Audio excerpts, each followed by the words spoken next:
Today we're going to talk about the law of sine. So take a moment, pause the video, and just write down the law below. Then once you're done writing it down, unpause and continue.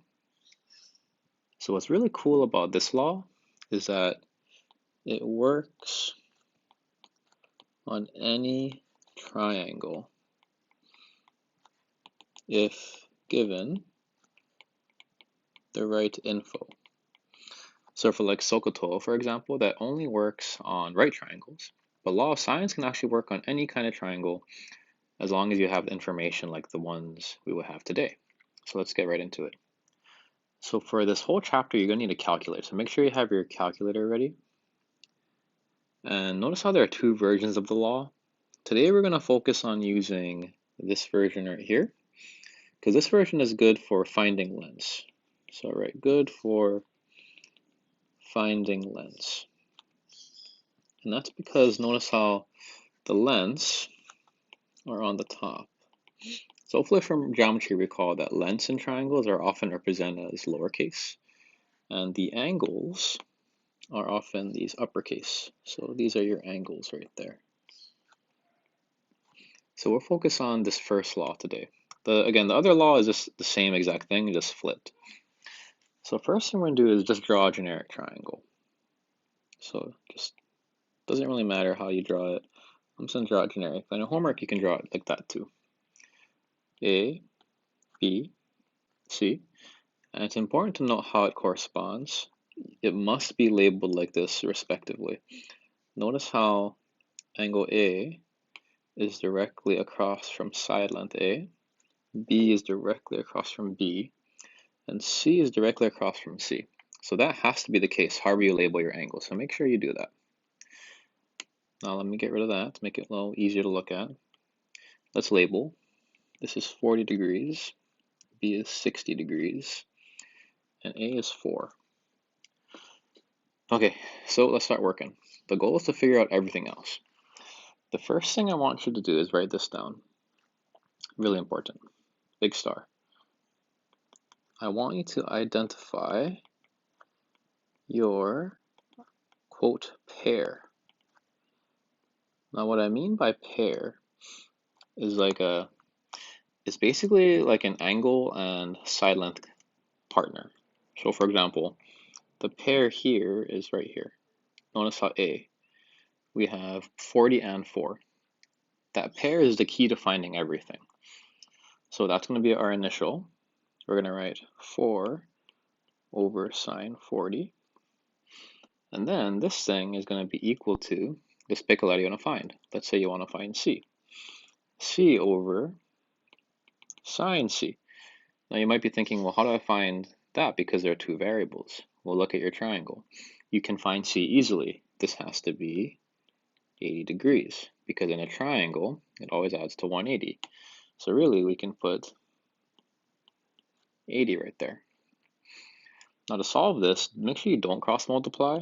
Simply multiply both sides by sine of 80. So now we get C is equal to 4 sine 80 over sine 40. And then you're going to punch that in your calculator, and you get C is equal to 6.13. And notice for lengths, we're going to round to the nearest hundredth. So I'll box that.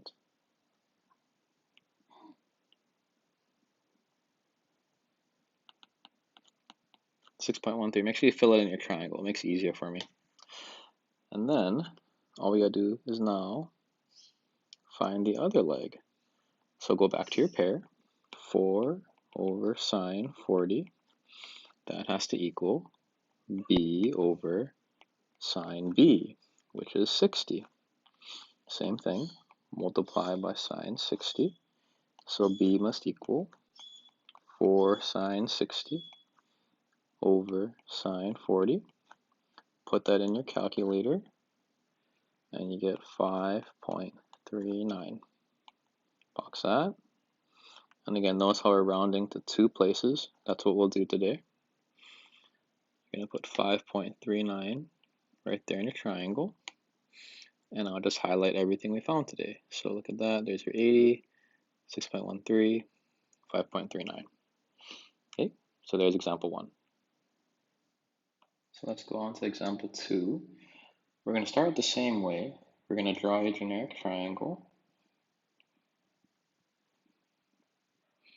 And again, you can just make it any triangle. This is just generic, so this is clearly not to scale.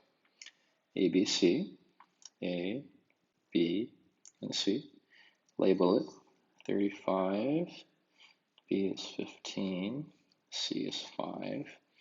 Again, notice how we can find the last angle. Just add 35 and 15, that'd be 50, which means this must be 130. Now again, the first step, find your pair. Hopefully you can already tell the pair is going to be right here, your 30 and your 5. So you can just highlight that right there. So that's always where you're going to start. So I'll put a divider for you. Write your pair, 5 over sine 130. This should be equal to, now pick a letter you want to find. Let's say you want to find A. A over sine 35. Let's solve. Multiply both sides by sine 35. So A should equal 5 sine 35, all divided by sine of 130 degrees. So A must be 3.74. Let's fill that in, 3.74. Part 2, start with your pair. Oh, let's put that over here. 5 over sine 130. That's equal to B over sine B, which is 15. Solve for B, multiply by sine 15. So B should equal 5 sine 15 over sine 130. So B must equal 1.69. And again, you get these values by plugging them in your calculator. 1.69. Okay, so I'm just going to quickly highlight the answers we found. So there's your 130, there's your B, and there's your A. So there's your complete triangle. Last question. We're going to find the height of a mountain. So this will be a little complex. Let's go through it slow. It says to measure the height of a mountain, a surveyor takes 2 sightings of the peak at a distance 900 meters apart on a direct line to the mountain.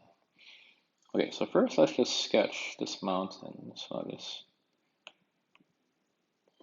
do a sketch here. Okay, then there's a surveyor taking a sight. So let's just say there's a point here. So he's taking a sight to the top of the mountain, right there. And then notice how it says takes 2 sightings. They're 900 meters apart. So that would mean if we were to connect it here to here, there's a second dot right about here. We know this distance, that's 900. And then this is the second line of sight. So here's our triangle. Notice how it is a right triangle and it's pretty complex at this point. Let's keep reading. The first observation is 47 and the second is 35. So it's important to understand that the 47 must have been here because that's the bigger angle. The bigger angle has to be closer. So imagine you were like to walk. Imagine you like walk along this line.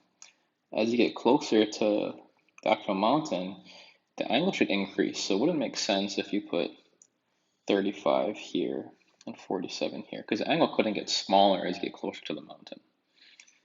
So 47 must be there. So that's the first sighting. And the second sighting must have been him walking away. So this must be 35. Okay, the transit is 2 meters high. So the transit is like that tool. It's just like a measurement tool. Measurement tool. That just means at the end, we just have to account for this little bitty 2 right there. Okay, and the goal is to find the height of the mountain.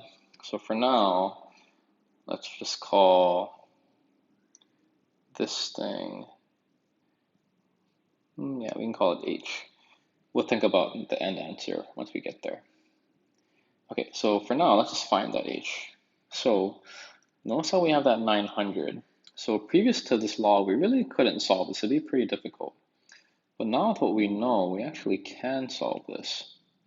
Because if this is 47 degrees, sorry, right here, if this is 47, then this must be 133.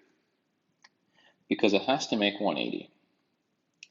And then if that's 133, then this little thing must be 12 by the same logic, because it has to make 180. Okay, so from here, let's think about a couple things. Let's call this leg x. And notice how we actually have a pair. The pair is going to be right here. We have this 12 and this 900. And I can actually find this x I just put. So I'm going to find that. I'll do that on the side here. My pair is 900 over sine 12. That should equal x over sine 133. Now let's solve. Let's multiply by sine 133. So x should equal 900 sine 133 degrees over sine 12 degrees. So x should equal 3165.86. So right here we can fill this in. 3165.86. Now of course that's not the answer, we found x, but we can do a little trick now. Notice how this is a right triangle. So now let's just use SOHCAHTOA. So let's imagine like you're standing right there. I can use sine. Sine of 35 is equal to h over 3165.86.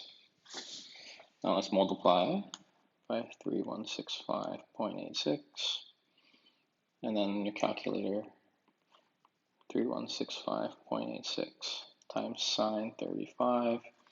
We calculate this, you get 1815.86. Now the tricky thing is this 2. So to account for that, simply add 2. So the answer is 1,817.86 meters. That's the height of the mountain. Now some people ask, could I do law of sines? So again, can I use law of sines on this again? And the answer is yes, because think about it. If you were to do the same thing, you can just do sine 35 over h, because that's your pair right there, sine 35 over h. That should equal, actually, let's make that easier. I could say 3165.86 over sine 90. That should equal h over sine 35. Notice how sine 90 is 1, so let's cross that out. So h should be 3165.86 times sine 35. Same thing. So the law of sines is actually more powerful than SOHCAHTOA. You can just use it in placement of SOHCAHTOA if you wanted to for a few questions. Okay, that's it.